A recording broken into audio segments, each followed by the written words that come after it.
stands, one nation, under God, indivisible, with liberty and justice for all. Thank you. We also just want to quickly recognize those that are in the audience. Thank you for coming to the meeting tonight. We appreciate you being here. There is a sign-in form in the back to show that you were in attendance. Next is our school norms. Diane.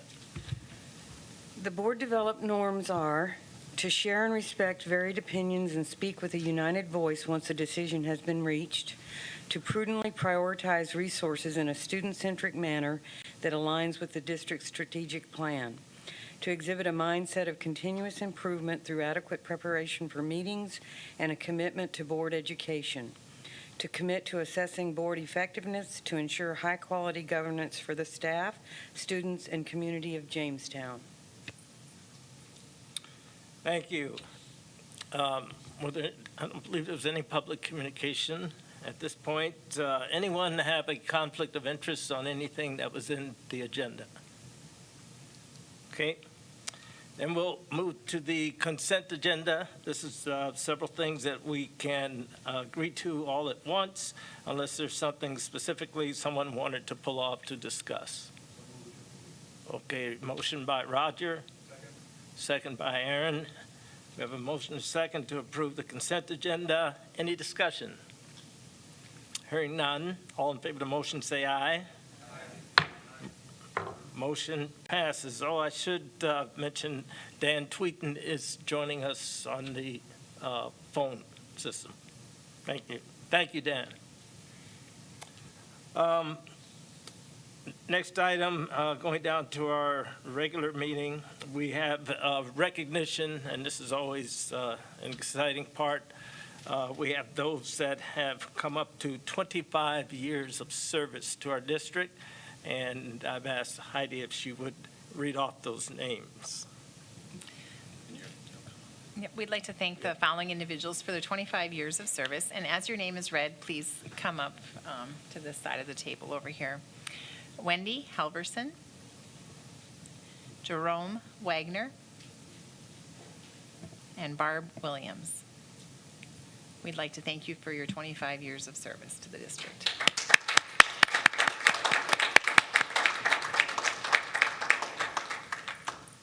I can't believe I've been here.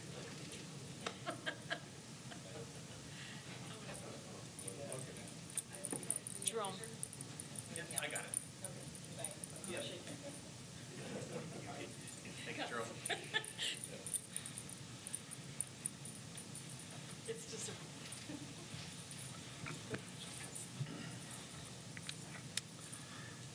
Okay, next on our agenda is correspondence, but I believe we're going to wait and have that doing Dr. Leck's superintendent report, which brings us to item C, reports. Dr. Leck.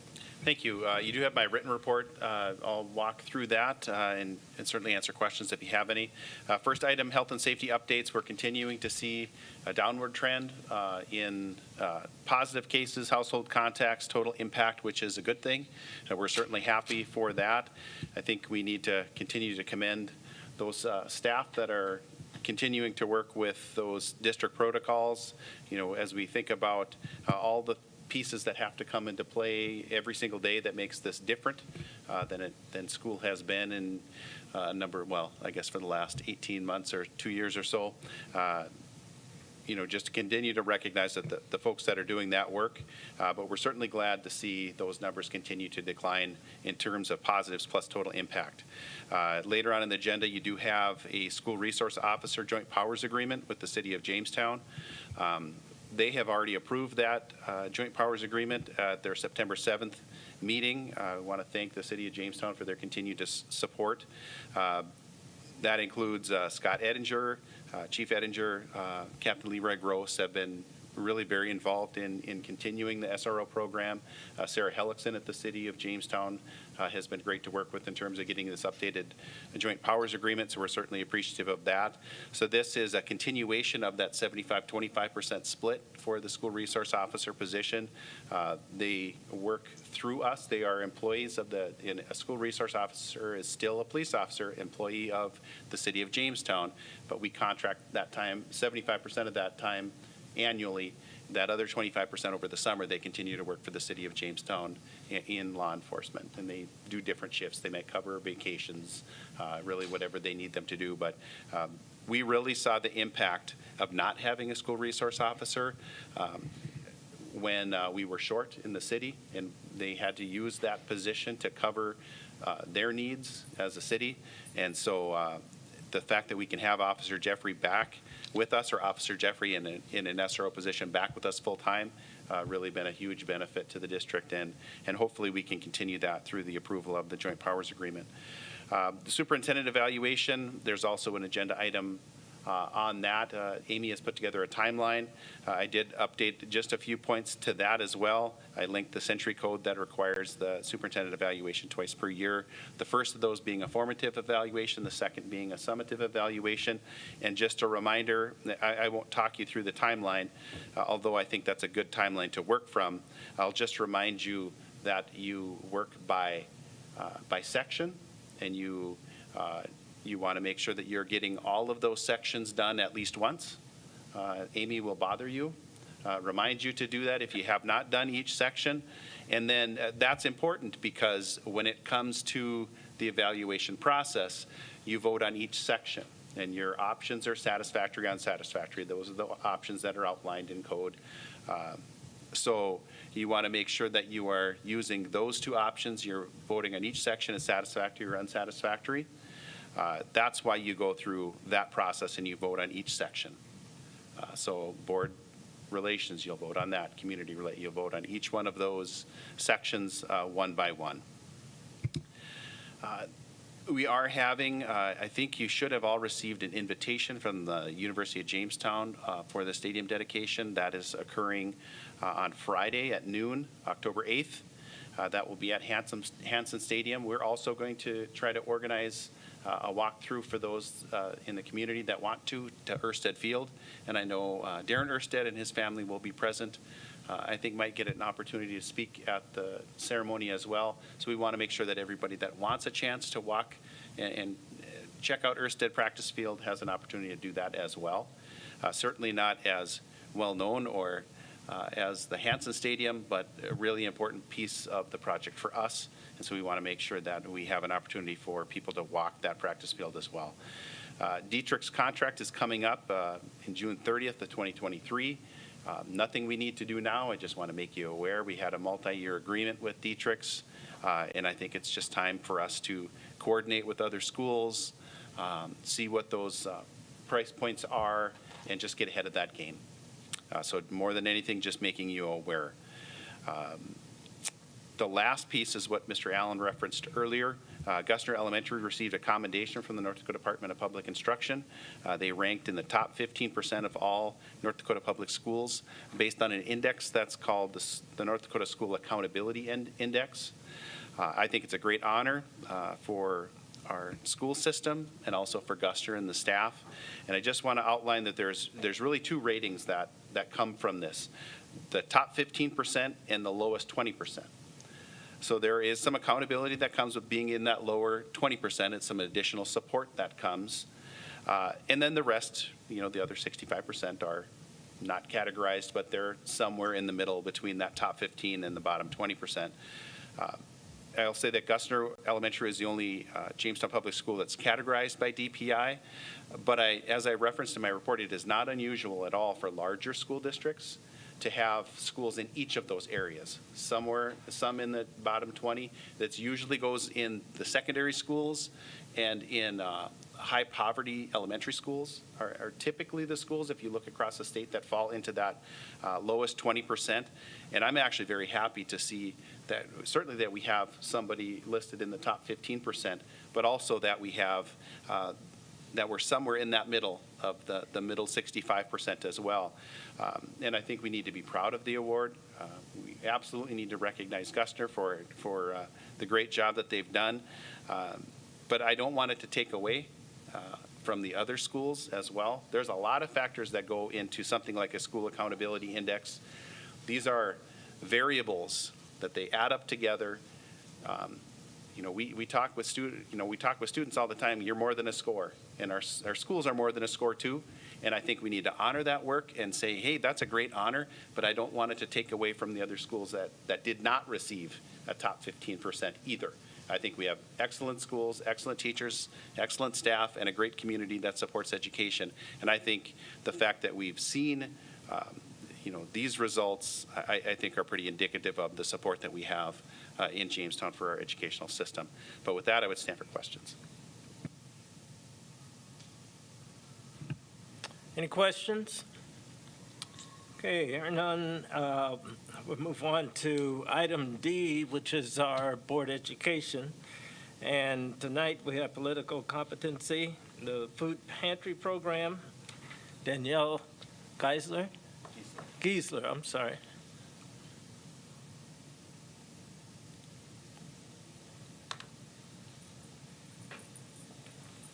Can you guys hear me? All right, okay. I'm here just to talk about the 2 food pantries that we have here in Jamestown Public Schools.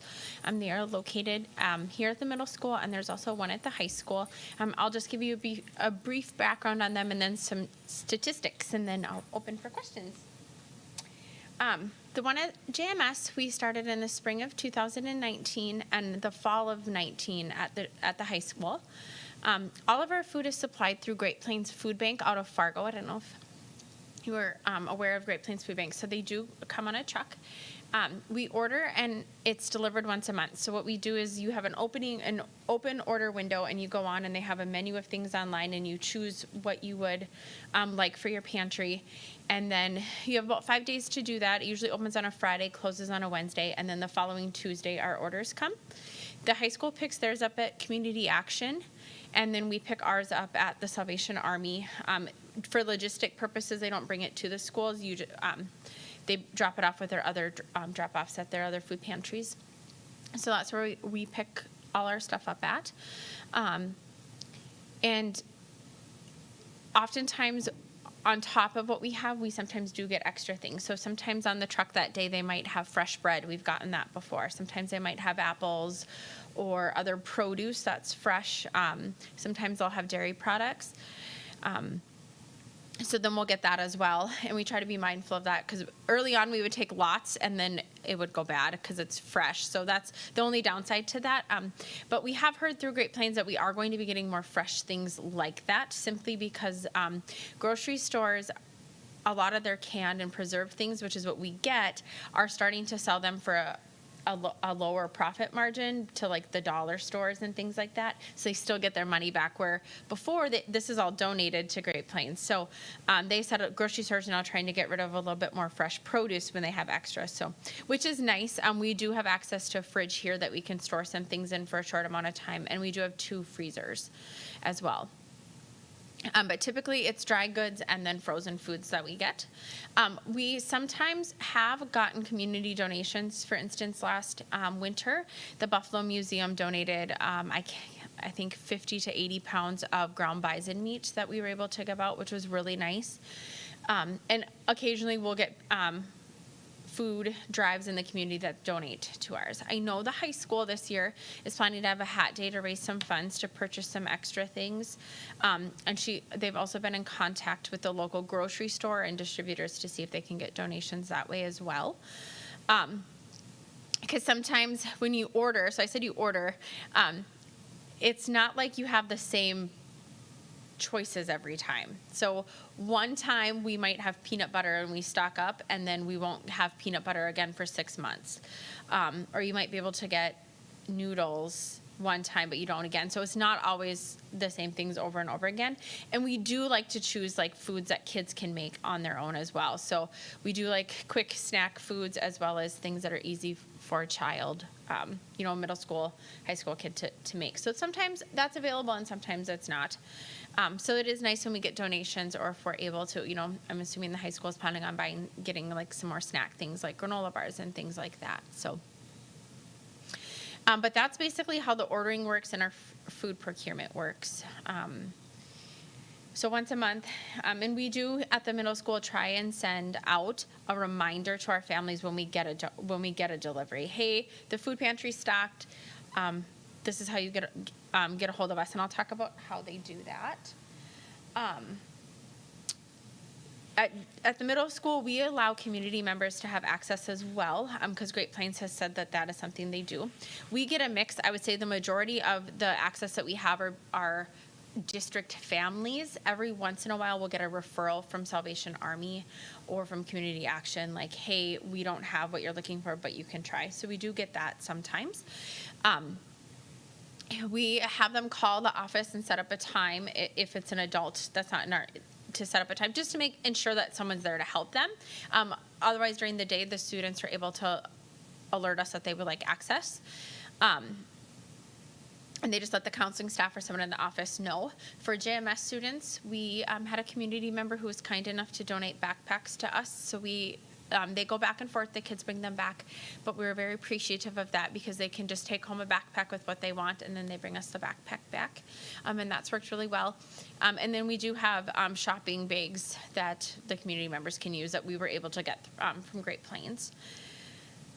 The high school only has their school community access it up at the high school. So it's just, I think, the nice thing about us is we're centrally located, which is why I think we get more community members that maybe ask. And we also are open throughout the summer. So when I do one more order in May, if there's lots of good things, we try to kind of stock up for the summer. And then we are open in the summer for families and community members to access our food pantry throughout the summer. And we're not like overly busy in the summer, but we get a couple people come in a couple times a month. And in the summertime, Sherry Copper, school secretary, assists families with access to the pantry. This year, we are acting kind of as a hub. So our elementary counselors or schools are able to contact us and say, hey, I have a family that's in need. Can we come up? And we say, yep. So either we put together something for them, or the counselor comes and gets it if there's a transportation need, or if not, they just refer the family down to us, which has been nice. So we're able to do that. And hopefully that picks up now as the school year goes, so that our other families can access us as well. So. And then at JHS, all the referrals go through the counseling department. I believe Kim Caseman is actually doing the ordering and stuff, but she has all the referrals go through the counseling department to access it, so they can help kind of get them hooked up to other services if they need. So it's a nice kind of streamlined process. And then I'll just end with some quick statistics. For JMS, for the 2020-21 school year, we served 79 adults, 120 children, 4 senior citizens, 51 households, and 1,600 pounds of food. And then the 2021 year, so that is through January through September. I put those on there. 69 adults, 113 children, 41 households, and 1,500 pounds of food. So if you look at those, I would say this year we're a little bit busier. We're trending to be busier than we were last year. And that's been true for the 3 years that I've done this. Every year we have more and more. And we are trying to send more information out to our families so they know that we're here and that they can access us, because we do it at the beginning of the year. So we're trying to, once a month, I'm trying to send stuff out to remind them so that they know they don't kind of forget about us. In the high school, served 202 adults, 743 students, 5 senior citizens, 173 households, and 6,300 pounds of food. And for 2021 through September, it was 121 adults, 162 children, 77 households, and 3,300 pounds of food. So as you can see, we're well utilized, and we're well accessed. So it's been a great asset. We really appreciate Great Plains partnering with us and reaching out. And another byproduct of us being able to do this is after we started our school pantries, we were able to get summer lunches. I don't know if you guys have heard of the summer lunches. So Great Plains provides those in our community as well. So any child under the age of 18 can access a lunch in the summertime, and it's shelf stable usually, so it's not something they have to cook, so all ages can. So that's been a great offshoot of our partnership with Great Plains that started with our school food pantries, and then we also can provide food for our families in the summer. So I will take any questions. Yeah. Heidi? So that's great to see that over 500 people this year have accessed our food pantries already between the middle school and high school. Do you run out ever between orders? We Number have one. not. And then number two, if people want to make donations, who do they contact? Oh, great question. We have not ran out of food, actually. We actually usually can get a pretty decent amount to get us through the month. Sometimes it just depends what they have on how much we get. So sometimes it's not like completely stocked full, but then some months there's a lot to order from, and then we try to kind of stock up and it carries over. They can contact either myself or Kim Caseman at the high school if they would like to make a donation, or the counselors at the high school, I would assume too. Because, yeah, we take that and we put it in there and use that as well. Rob?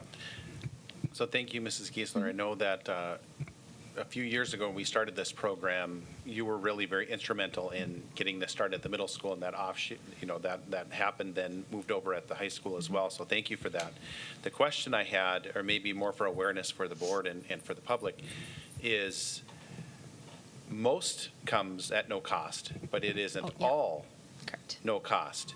We could make a choice to have only products that are at a zero cost, but there are some that have a cost. Can you talk about that a little bit? And if people do want to support, so, how would they go about doing that?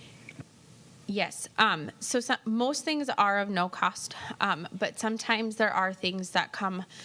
I can't remember the verbiage on it. It's a commodity. So it's not expensive, but it's not free.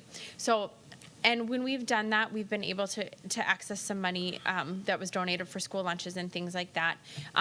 They're usually lower cost items, and they're things that, like, we've gotten. So sometimes, like I referenced peanut butter, we can get peanut butter at no cost sometimes, but then sometimes there is a cost to that. And that's one thing that we do like to purchase because it's an easy, quick meal for everyone, right? It's a protein, and they can make sandwiches with it. You can cook and bake with it. So we like to get that. So sometimes that's a cost. There's sometimes been meats that we've been able to get for a pretty low cost. Sometimes we can get that for no cost, but a lot of times there's a smaller cost to that. And what I try to do, and I assume the high school does too, is when I see things that can pair well together so we can send things home as meals, we try to do that. So sometimes getting meat to go along with our noodles or pasta sauces, or we'll get like hot dish mixes, but there's no meat in it. So sometimes we try to do that. Sometimes cereal is another thing that sometimes we can get for no cost and sometimes cost, but it's also another thing that's an easy meal. So we have accessed those funds sometimes. We try to be very mindful of that and not do that a lot. So I think there's only been a handful of times when it was mostly peanut butter and like ground beef that when we've accessed that, when there weren't other things necessarily to get. And a couple of times we've gotten cereal. So yeah, if people would like to donate to that so that we can purchase some of those things, that would be great. So thank you for that. And just a follow-up. So if there are people, typically when people ask to donate for lunches, we offer this up as a side benefit as well. We do occasionally have people, and we haven't had that now because we don't have costs for our hot lunches right now in the last 18 months or so. But in the past, when we've had people want to donate, we also make them aware that the option is to also donate to the food pantry because that comes from the same fund. Like Mrs. Gieser was talking about, if we do have a very small cost, it normally is not a lot, but there is a cost. And so if we want to continue to have those types of options, we do need to cover that cost.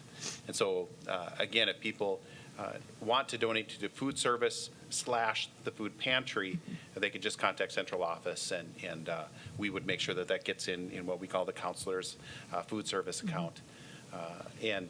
So for delinquent lunch balances as well as the food pantry.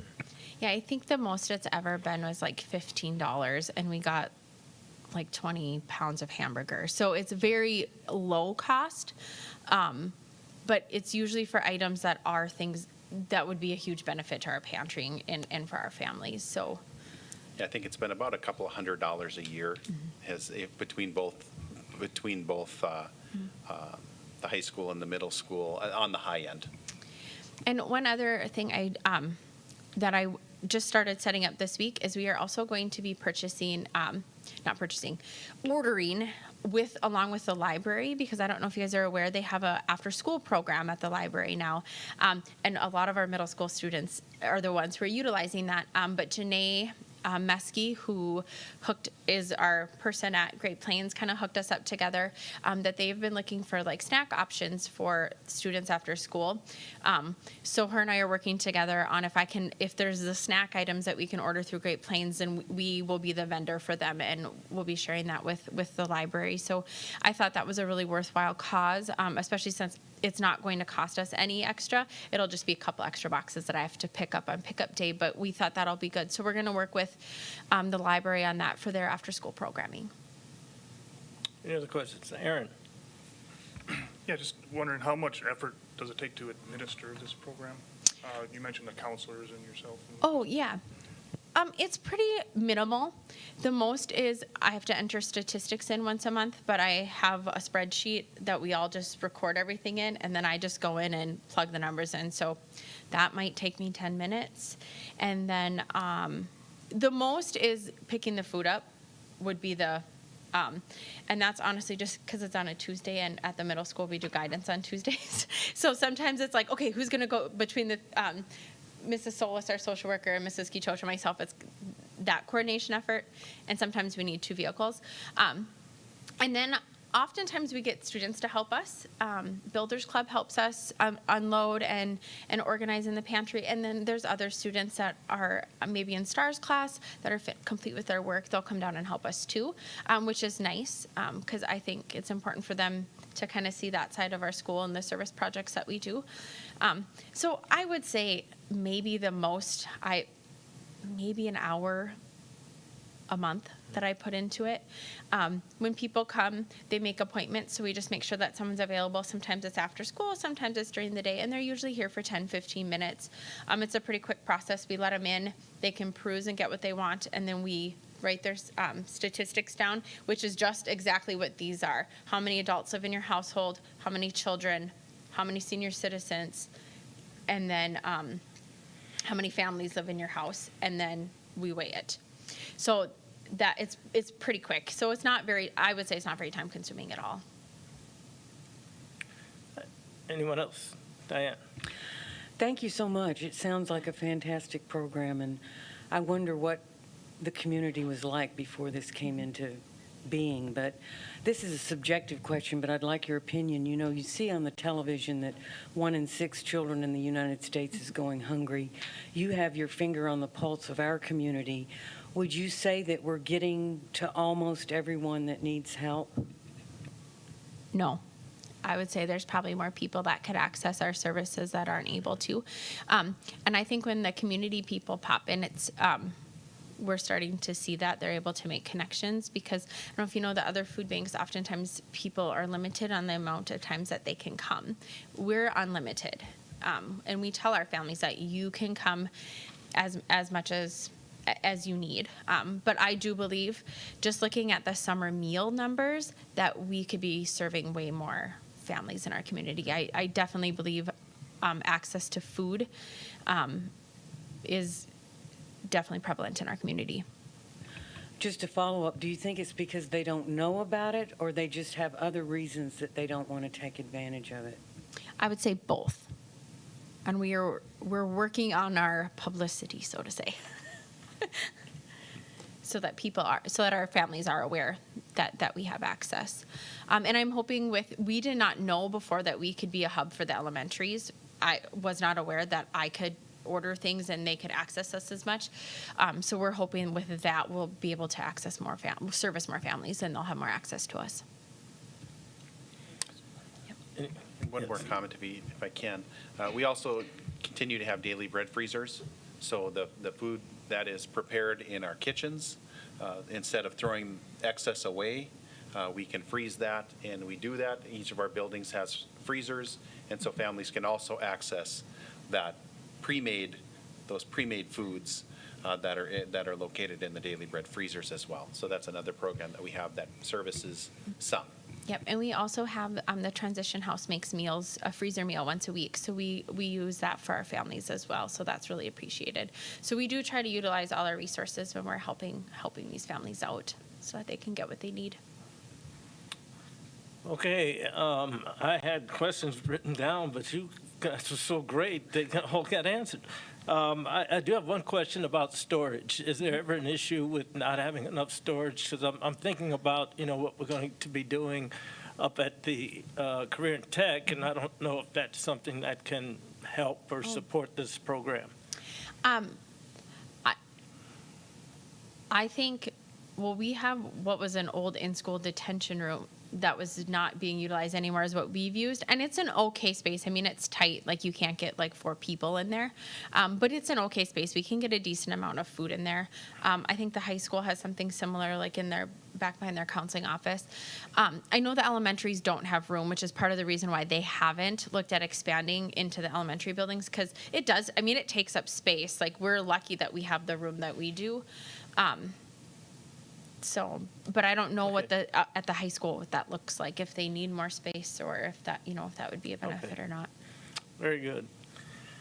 Any other questions? Just a comment that after the meeting, I'd be happy to take anybody over to the food pantry if they'd like to check it out. Okay. Awesome program. Thank you. Thank you very much. Okay. Yeah, that was a great board education. I like that one. Item E is any old business, which I don't think we have any. Item F is any new business. Number 1 is activities, nothing there. Buildings and grounds, we have item A, which is approval of design agreement with JLG Architects in the amount of $413,000. Motion by Roger. Second by Jason on approval of the design for $413,000 from JLG Architects. Any discussion? This is quite a bit of an investment. I would like to have a roll call on this if we could. Diane Hansen? Yes. Roger Hout? Yes. Heidi Larson? Yes. Jason Rohr? Yes. Dan Tweeten? Yes. Aaron Roberts? Yes. And Greg Allen? Yes. Motion passes. Passes. Do you say that or do I say that? Doesn't matter. Okay. It passed. Item B, approval of the updated capital projects. I hope you had a chance to look in there. There was quite a few things that we're going to be getting accomplished. I'm excited about that, but we would be looking for a motion for that approval. Motion by Heidi. Second by Roger. And this is the approval of the updated capital projects plan. Any discussion? Aaron? Just wanted to point out one change that we had suggested in the facilities committee, and that is adding a category called opportunities as a means to capture ideas or items as they come in, such that we don't lose sight of them, Yep. but don't need to incorporate them into the budget at that time. It gives us a means to, again, capture that. And so as we work through the budget years and, if we can get one of those projects to go and fit in, then it opens it up for that discussion, and we can see what all the different opportunities are that are competing for those funds. So Good. just pointing that out. That's great. That's good forward thinking. Heidi? I just want to express appreciation to Sally and Dr. Luck and the board members that have been working on this and having meetings and coming together with a great plan for this. So thank you for your work on that. Good job. Any further discussion? Hearing none, all in favor of the motion say aye. All opposed, same sign. Motion carries. Item 3 is the curriculum assessment instruction, nothing there. Under finance, item A, we have the approval of the joint powers agreement with the city of Jamestown for the school resource officer, and Dr. Leck gave us a very good background, and you've received information about that agreement, and we would be looking for a motion to approve. Motion by Melissa. Second by Aaron, and this is the joint powers agreement with the city of Jamestown for school resource officer. Any discussion?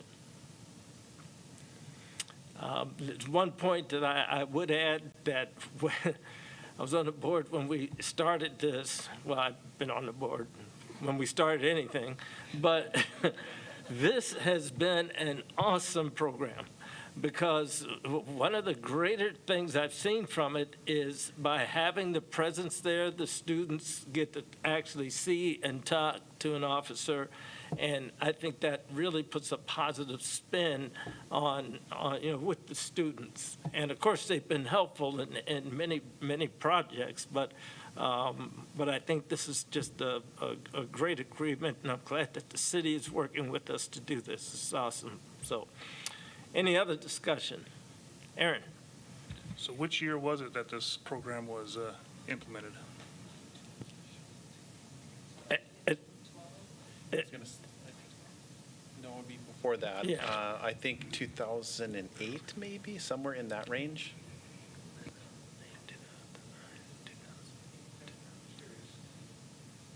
2008? It predated me. 2009? By a few years, so. Okay. Yeah. I'm going to trust your memory better than mine.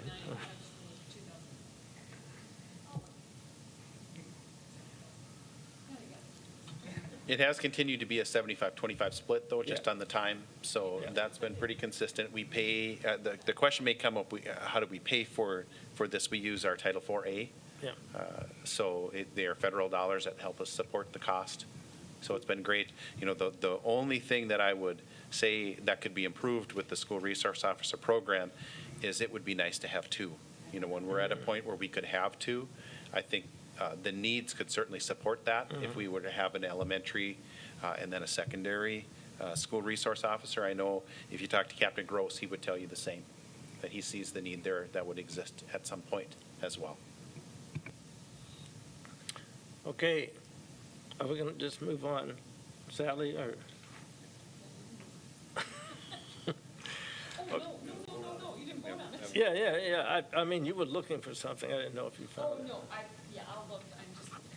We're gonna stick with your date, because 8/9, so it's good. Any other further discussion? Hearing none, all in favor of the motion, say aye. Aye. Opposed, same sign. Motion carries. Okay, under personnel, and this is information, the superintendent evaluation timeline. You saw that in the information that was sent out. Policy and procedures. We have the second reading of several policies, items A through H, which, since this is the second reading, we would have the opportunity to approve all those at once, unless there's someone that would want to pull one out specifically to comment on. So I would entertain a motion to do so. President, I move that we do the second readings from A through H. Okay, we have a motion. Second. Motion and a second to approve the second reading of items A through H, which are policies here for our district. Any discussion? Hearing none, all in favor of the motion say aye. Aye. Opposed, same sign. Motion carries. Okay, under tuition, item A, we have approval of a tuition agreement for a kindergartner, first and a second grade Pantry student, Pantry Buchanan student, to attend Jamestown Public Schools for the 2021-22 school year. Motion by Roger, second by Melissa, approving a kindergartner. Oh, so these are three people, correct? Kindergartner, first and second grade Pantry Buchanan students to attend Jamestown for 2021-22. Any discussion? Hearing none, all in favor of the motion, say aye. Pose same sign. Motion carries. Nothing under item 8. Other items for future agenda. We have several meetings to be scheduled. The Health Insurance Committee meeting on Monday, October 11th, and this will be at 3:40 p.m. in the multi-purpose room at the middle school for those that are on the Health Insurance Committee. We have the District Technology Committee meeting, and that'll be on Thursday, October 14th, 2021 at 3:30 p.m. Item C is the school board meeting, which will be our regular meeting, October 18th, 5:15 here in Thompson Community Room. And then coming up, item D, the NDSBA new member meeting, which is a requirement to attend, and that's October 28th at 8 a.m. in Bismarck. And then again, also on October 28th with the NDSBA is the law seminar, which if you have never attended, and I think most of you probably have, it is a great seminar to attend. There's always things that you learn that are very interesting and in some cases challenging. So that is really a good one to attend. And then the regular convention for the NDSBA will be October 29th, starting at 8 a.m., and that's also in Bismarck. Okay, so I would think that everyone has their, if they're going to attend, their contact information into Amy. Okay, item 6 is the superintendent evaluation. Please complete that. One moment. Diane? I had an item for future agenda. I don't know if you have this on an annual schedule, but I would like to hear from the SRO. And especially right now when we've had so much excitement about it, it'd be nice to have that person soon. So Officer Courtney Jeffrey is the current school resource officer. We've been fortunate to have 3 school resource officers throughout this program, and she is the most recent. Typically, that happens in May or June as part of the DARE report. That didn't happen last time because of, like everything else, the pandemic kind of threw some wrenches, some wrinkles in for us, but we'll anticipate doing the school resource officer report again in May or June. If you'd like to have that done as a part of something else as well or earlier, we can certainly do that too. Thank you. Sally? 2012 School Resource Officer Agreement. 2012. First time. Man, So it was just right before me. good deal. 2012. Okay. As we adjourn, you can click, right-click on the adjournment if there's no other points. I did have one question about, were we ever going to try to ever do those pictures? You know, we talked about that, and maybe we need to see if we can schedule another date. Let's shoot, if you don't hear differently from us, let's shoot for the 18th. Okay. No, not here, the 18th. So maybe first meeting in November. We'll talk about this every meeting until we can get it done, probably in 2024. Yeah. Gonna Photoshop you in. Yeah. Okay. We'll get there. So with that, thank you all for coming. We stand adjourned. Thank you.